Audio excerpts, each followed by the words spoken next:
अस्सलामुअलैकुम। आज के लेक्चर में हमारे पास वेरी इंपॉर्टेंट टॉपिक है। क्वेश्चन नंबर 3 है 7.3 एक्सरसाइज हम पढ़ रहे हैं। इसका क्वेश्चन नंबर 3 जो है वो हम करेंगे। तो 7.3 का क्वेश्चन नंबर 1 और 2 अगर आपने देखना है तो इस के डिस्क्रिप्शन में लिंक पड़ा हुआ उसको आप देख सकते हैं। सबसे पहले उसको देखें तो फिर आपको इसकी समझ आएगी, ठीक है। तो इसमें कहता है write the closest quadrantal angles between which the angle lies, write your answer in radian measures. यानी कि आपके पास क्या कहता है कि आपका जो क्वेश्चन है ये जैसे -π/4, तो इसको आपने क्या करना है कि क्वाड्रेंटल एंगल्स, देखिए क्वाड्रेंटल एंगल कहाँ से होते हैं, जो एंगल आपके पास किसी क्वाड्रेंट ये ऊपर होते हैं, ये 0 है, ये π/2 है या 90 डिग्री है, ये क्वाड्रेंट ये आपको पता है रेडियन में होता है और ये डिग्री मिनट्स में होता है, ठीक है। तो अब देखें ये जैसे 0 है, फिर ये क्लॉकवाइज एंटी क्लॉकवाइज करेंगे तो ऐसे होगी, ये क्लॉकवाइज करेंगे तो इसके नेगेटिव एंगल्स होते हैं, यानी कि 0 -90 डिग्री या -π/2, ये π/2 जो है ये रेडियन में है और ये -90 डिग्री जो है ये डिग्री में है, ठीक है। तो ये इस तरह से।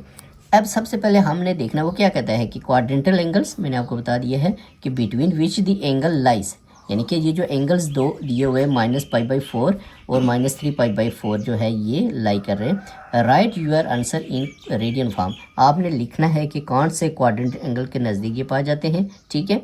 और इसका आंसर जो है ये आपने लिखना है रेडियन में, यानी कि पाई की फॉर्म में, ठीक है। तो सबसे पहले हम इसको फिगर में शो करेंगे इन एंगल्स को, ठीक है। तो ये देखिए ये आपके पास 0 है, तो यहाँ से यहाँ तक ये देखिए -π/4, इसका मतलब होता है -40 डिग्री, -45 डिग्री, ठीक है। और -3π/4 का मतलब होता है -135 डिग्री। 3 × 180 करें और /4 करें तो आपके पास एंगल आ जाता है। ये यहाँ पे लाई कर रहा है, ये यहाँ पे लाई कर रहा है, ठीक है।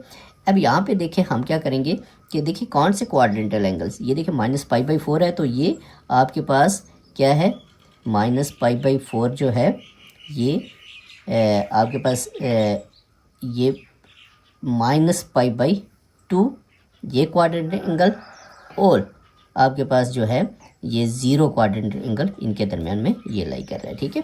उसके बाद आपके पास है नेक्स्ट, ये आपके पास ये -π/4 जो है ये आपके पास -π/2 यानी कि 90 डिग्री और 0 डिग्री इनके दरमियान में लाई कर रहा है, ये ठीक हो गया। उसके बाद दूसरा है -3π/4 यहाँ पे लाई कर रहा है, ठीक है। तो इसका ये है कि ये -π, ठीक है, ये आपके पास -π और उसके बाद जो है -π/2 के दरमियान में ये लाई कर रहा है, ये ठीक है। ये आज के लेक्चर में हमारे पास था कि आपके पास जो है ये कौन से क्वाड्रेंट एंगल्स के दरमियान में ये लाई कर रहे हैं एंगल्स।